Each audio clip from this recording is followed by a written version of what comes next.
morning, and it's a pleasure to be here once again.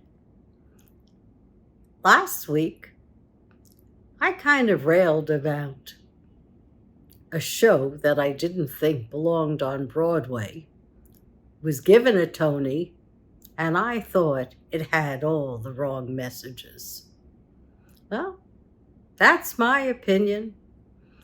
I was brought up in the 50s with Eisenhower and good values and integrity and truth, the love of facts. As a scientist, I've always been curious. Didn't realize I was going to be a scientist, but I should have.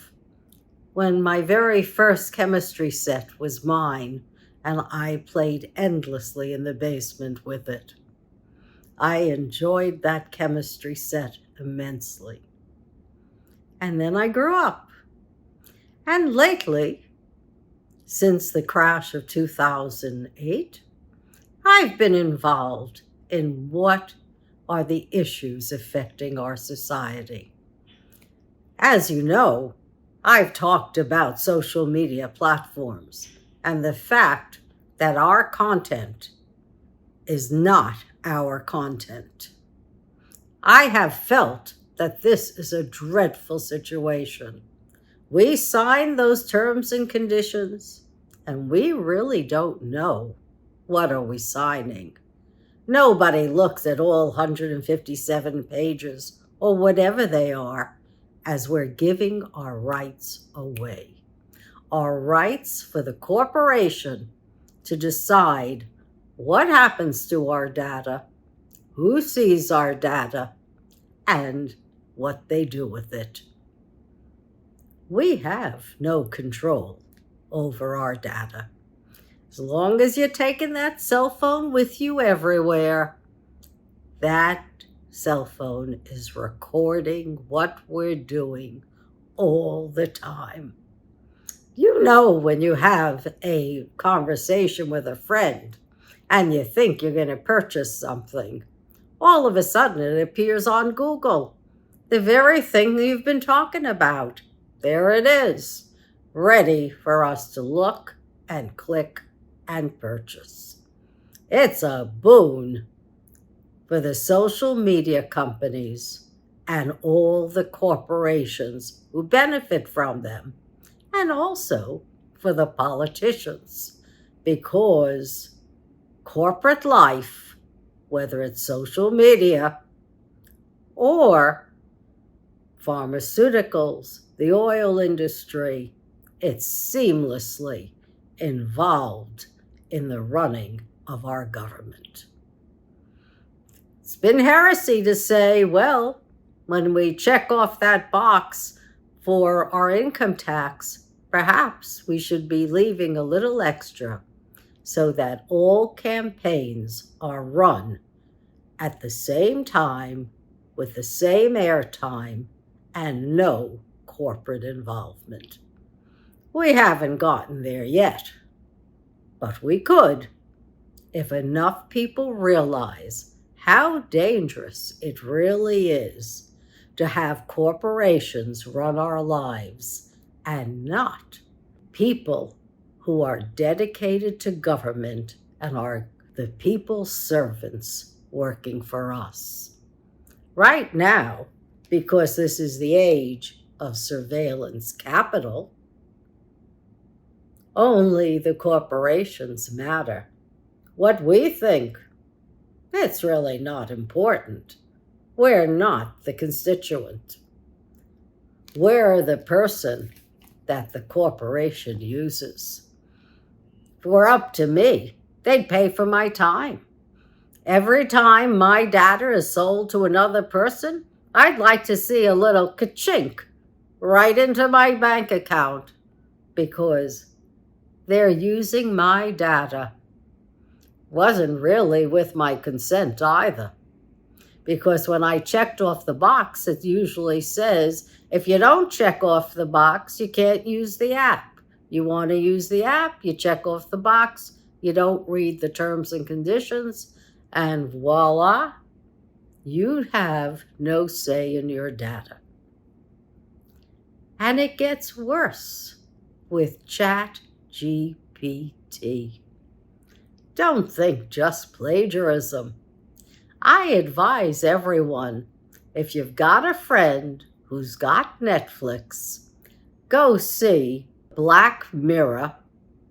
It's a series, season 6, episode 1. That's all you need to be convinced that generative AI must have controls. And you'll understand immediately why. Would you like your life to be magnified 100%? All your discussions, all your secrets, everything about you, in real time, going all over the internet. Sure, sometimes you'll look like you, but sometimes you may look like a stunning actress that we all know. And she too signed a contract that said she has no control over the use of her face, her body, her voice, or anything else for that matter. She may get a little remuneration, but the rest of us, who are the guinea pigs for ChatGPT, we get nothing. And we're going to be exploited big time. And then just magnify that to our elections, when you can have totally false avatars seeming to be a candidate and talking as if they are the candidate and saying things that the candidate would never say, and certainly never commit to saying in public. So if you think we had difficulties in 2016 with the Internet Research Agency, all I gotta say is, you watch out for ChatGPT.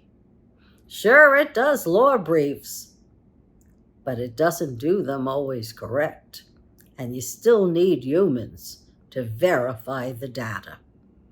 I didn't understand what was wrong with the Supreme Court the other week when they took on a case that involved the internet, and they said Biden was controlling the data. Well, that to me is a frivolous lawsuit. Nobody controls the data on the internet. It's the Wild West on those social media platforms. It's up to their discretion what content is seen or not seen. That's not the case in Australia or the EU or other countries on this planet. They're smarter. They've put in regulations. They don't want children exposed to scammers. They don't want their telephone numbers or emails given out.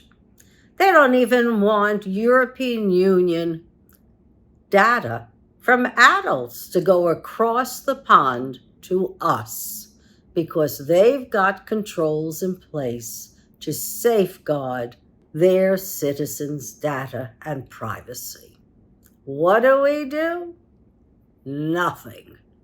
Everything that you and I say and own is open for social media companies to exploit and make money on. And make money they do. And don't think that that is democracy. Capitalism, the surveillance capitalist state that we find ourselves in, is not democratic. The internet, the social media companies are not neutral. In fact, the lies, the disinformation, the climate deniers. It all sells far better than the truth. So, if you're like me, don't say woulda, coulda, shoulda. Say we must put in the GDPRs like the European Union. We must change Section 230 of the FCC Communication Decency Law. We must have control over our data. Not AI, not generative AI. Us. And we can do it with a functional government. Vote out everyone who doesn't stand for you and us and a United States. I certainly prefer democracy, and so does Ike, over fascism and authoritarianism. So take care, everyone, and have a blessed day.